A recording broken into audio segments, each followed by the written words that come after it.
குணமிகு வியாழ குரு பகவானே மணமுள வாழ்வு மகிழ்வுடன் அருள்வாய். பிரகஸ்பதி ஞான பரகுரு நேசா கிரகதோஷமின்றி கடாட்சித்தருள்வாய். ஓம் ஆலங்கொடியமர்ந்து அற்புதமாய் அருள் புரியும் குரு பகவானே போற்றி.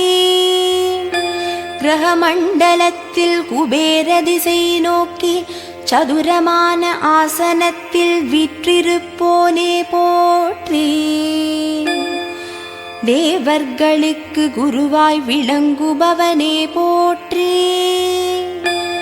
தெய்வ சக்தியை தந்து மன தூய்மை தந்தருளும் பிரகஸ்பதியே தட்சிணாமூர்த்தியே போற்றி போற்றி.